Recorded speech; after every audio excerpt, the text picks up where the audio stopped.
ಕರ್ನಾಟಕದ ಇಂಜಿನಿಯರ್ ಕಾಲೇಜುಗಳಲ್ಲಿ ಸರ್ಕಾರಿ ಸೀಟುಗಳು ಕಡಿಮೆ ಇದ್ದು ಈ ಕುರಿತು ಚಳಿಗಾಲದ ಅಧಿವೇಶನದಲ್ಲಿ ಎಂಎಲ್ಸಿ ಧನಂಜಯ ಸರ್ಜಿ ಧ್ವನಿ ಎತ್ತಿದ್ದಾರೆ. ಕರ್ನಾಟಕ ರಾಜ್ಯದಲ್ಲಿ 229 ಇಂಜಿನಿಯರ್ ಕಾಲೇಜುಗಳು ಇದೆ. ಈ ಪೈಕಿ 27 ಸರ್ಕಾರಿ ಇಂಜಿನಿಯರಿಂಗ್ ಕಾಲೇಜುಗಳಿವೆ. ಸರ್ಕಾರಿ ಮತ್ತು ಖಾಸಗಿ ಸೇರಿ ರಾಜ್ಯದಲ್ಲಿ ಸರಿಸುಮಾರು 1,53,916 ಸೀಟುಗಳಿವೆ.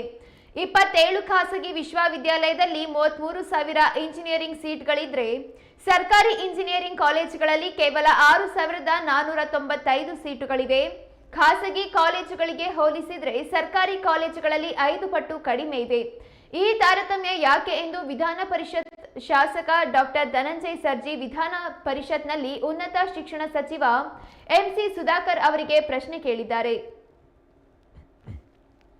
ರಾಜ್ಯದ ಒಂದು ಖಾಸಗಿ ವಿಶ್ವವಿದ್ಯಾಲಯದಲ್ಲಿ 4,320 ಇಂಜಿನಿಯರಿಂಗ್ ಸೀಟುಗಳಿದ್ರೆ ಈ ಪೈಕಿ 4.20 ಅಂದ್ರೆ 90% ಸೀಟುಗಳು ಕೇವಲ ಕಂಪ್ಯೂಟರ್ ಸೈನ್ಸ್ಗೆ ಸಂಬಂಧಿಸಿದ ಕೋರ್ಸ್ಗಳಿಗೆ ಮೀಸಲಿವೆ.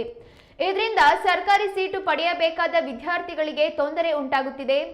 ಸರ್ಕಾರಿ ಇಂಜಿನಿಯರಿಂಗ್ 6,500 ಸೀಟುಗಳಿದ್ರೆ ಕೇವಲ 10% ಮಾತ್ರ ಕಂಪ್ಯೂಟರ್ ಸೈನ್ಸ್ಗೆ ಸಂಬಂಧಿಸಿದ ಕೋರ್ಸ್ಗಳಿಗೆ ಇಟ್ಟಿದ್ದಾರೆ. ಇದು ಯಾವ ರೀತಿ ನ್ಯಾಯ? ಹೇಗೆ ಅನುಮತಿ ನೀಡಿದ್ದೀರಿ? ಇದು ಹೇಗೆ ಸಾಧ್ಯ?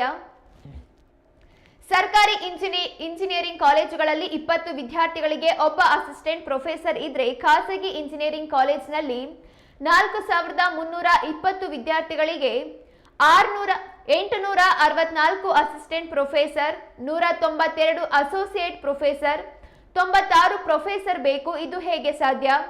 ಅಷ್ಟೊಂದು ಎಂಟೆಕ್ PhD ಪಡೆದವರು ಎಲ್ಲಿದ್ದಾರೆ? ಇದು ಸರಿಯಲ್ಲ. ಸರ್ಕಾರಿ ಕಾಲೇಜುಗಳಲ್ಲಿ ವ್ಯಾಸಂಗ ಮಾಡುತ್ತಿರುವ ವಿದ್ಯಾರ್ಥಿಗಳಿಗೆ ಅನ್ಯಾಯವಾಗುತ್ತಿದೆ. ದಯವಿಟ್ಟು ಈ ಪದ್ಧತಿ ಸರಿಪಡಿಸಿ ಎಂದು ಆಗ್ರಹಿಸಿದ್ದಾರೆ.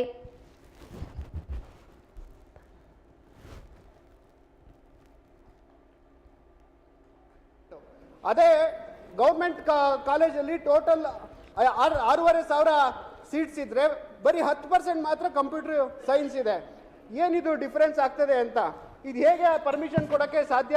ಮಾನ್ಯ ಸಭಾಪತಿಗಳೇ, ಒಬ್ಬ ಸ್ಟೂಡೆಂಟ್ 20 ಜನ ಸ್ಟೂಡೆಂಟ್ಗೆ ಒಬ್ಬ assistant professor, associate professor, total ಮಾನ್ಯ ಸಭಾಪತಿಗಳೇ ಒಂದೇ ನಿಮಿಷ ಮಾನ್ಯ ಸಭಾಪತಿಗಳೇ, ಅಲ್ಲ ಟೋಟಲ್ ಸಪ್ತಗಿರಿ ಇಂಜಿನಿಯರಿಂಗ್ ಕಾಲೇಜಲ್ಲಿ 4,320 ಸ್ಟೂಡೆಂಟ್ಸ್ ಇದ್ರೆ total 864 assistant professor, 192 associate professor, 96 professors ಬೇಕು. ಎಂಟೆಕ್ ಎಂಫೆಡ್ ಮಾಡಿದವರು ಅಷ್ಟು ಜನ ಎಲ್ಲಿ ಸಿಗ್ತಾರೆ? ಇದು ಹೆಂಗ್ ನಡ್ಸಕ್ ಸಾಧ್ಯ? ಹಾಗಾಗಿ ಇಷ್ಟು ಅನ್ಯಾಯ ಆಗ್ತಿದೆ. ಗೌರ್ಮೆಂಟ್ ಕಾಲೇಜ್ ಮಕ್ಕಳಿಗೆ ಅನ್ಯಾಯ ಆಗ್ತಿದೆ, ಪ್ರೈವೇಟ್ ಯೂನಿವರ್ಸಿಟಿ ಇಲ್ಲಿ ಪ್ರೈವೇಟ್ ಕಾಲೇಜ್ಗಳಿಗೆ ಅನ್ಯಾಯ ಆಗ್ತಿದೆ. ದಯವಿಟ್ಟು ಇದನ್ನ ಉತ್ತರವನ್ನ ಮಾನ್ಯ ಸಭಾಪತಿ ಕೊಡಬೇಕು. ಮಾನ್ಯ ಸಭಾಪತಿಗಳೇ, ಸದಸ್ಯರು ಹೇಳ್ತಾ ಇರ್ತಕ್ಕಂಥ ವಿಚಾರ ವಾಸ್ತವಿಕವಾಗಿದೆ, ಅದನ್ನ ನಾವು ಒಪ್ತೇವೆ, ಇಲ್ಲ ಅಂತ ಹೇಳ್ತಾ ಇಲ್ಲ.